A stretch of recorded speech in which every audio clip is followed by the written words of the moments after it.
Summertime. Hot, sweaty days, humid nights, and a furnace-like sun.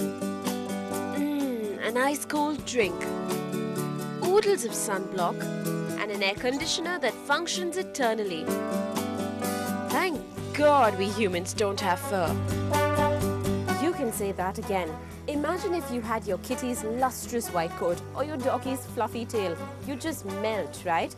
If you thought summer wasn't pleasant for you, it's much worse for your pets. Dr. Priya will tell you exactly how to keep your cats cool and your doggies out of distress this summer.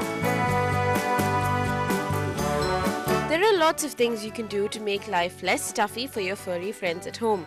Most things, in fact, are what you do for yourself. The basic problems we normally face in the summer are skin issues. So there are resident mites and fungi in every dog and cat because they have fur. So what happens is, while we groom them, we keep most of this under control by removing the dander and stuff like that. So during the summer, because of humidity, the high humidity, the levels that we see in places like Chennai, we have a problem where the skin condition does get worse. And so if you're not going to really groom your pets, these mites, these fungal organisms are going to decide that this is a good time to grow.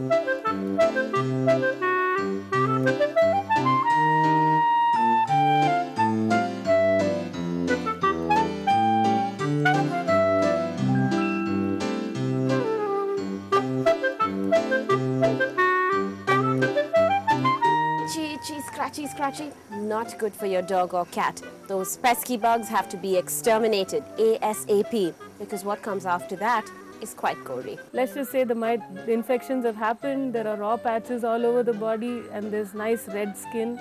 The next thing we're looking at is a maggot wound.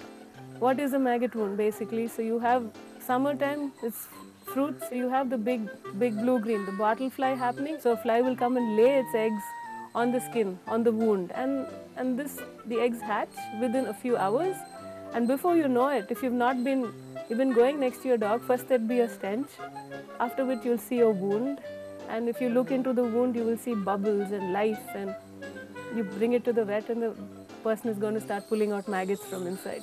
It's a very painful, irritant condition. The dog can be really irritable. Feeling hot, hot, hot. Thank God for water. The other problem we commonly face is dehydration. See to that your animal does get to drink enough water. If it doesn't like to drink too much water, make it more attractive. Give it a nice soup, or some dogs actually like to drink tender coconut water. I also make it more interesting for dogs by telling owners that they could actually freeze watermelon juice, or they could freeze tender coconut water and give ice cubes because the dogs like ice cubes. The cats probably are not going to look at an ice cube. They probably just fluff up and run away. But I would say ideally, like you say, if you can't get your cat to drink water, to give it fresh meat or fresh fish or something in the form of moist food so that it gets enough water. Dehydration can lead to tummy trouble, and this is messy and unpleasant for both pet and owner alike.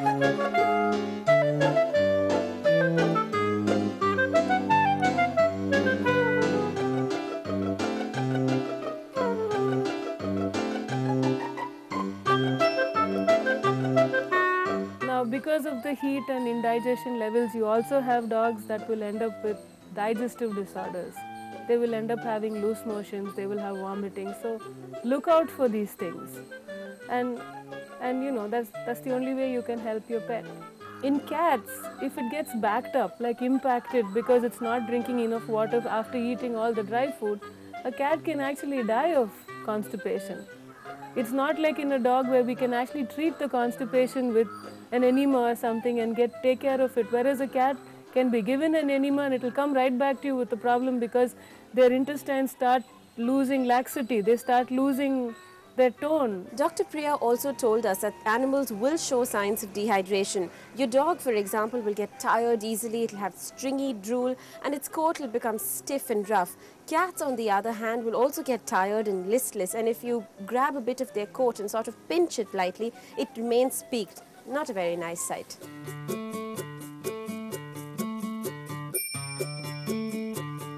I have seen this happen every summer. You know, my cat was in the air-conditioned room the whole day. It stepped out of the room and collapsed. It's obviously because the room was cool. The animal didn't feel the need to drink water. An air conditioner is very dry.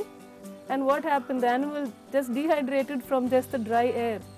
So you can't keep them locked in an air-conditioned room all the time either. You need to let them out sometimes. Give them water to drink, them, let them back in.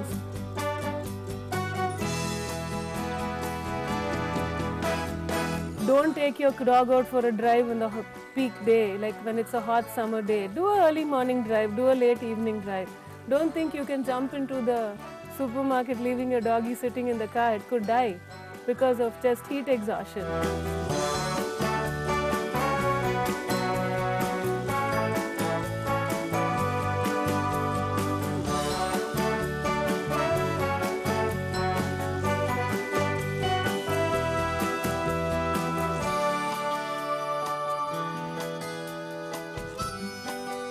There have been cases where people have left their animals in their cars and the animals have died. You need to be more mindful of your pet's needs in the summertime. Make a checklist because the precautions that you need to take are super simple. The checklist would be provide ample fresh water at all times. Check to see if your pet is drinking water. Brush your dog every day or your cat every day. It's highly therapeutic. I would say a nice well-ventilated room, windows open and the fans running would be a good idea.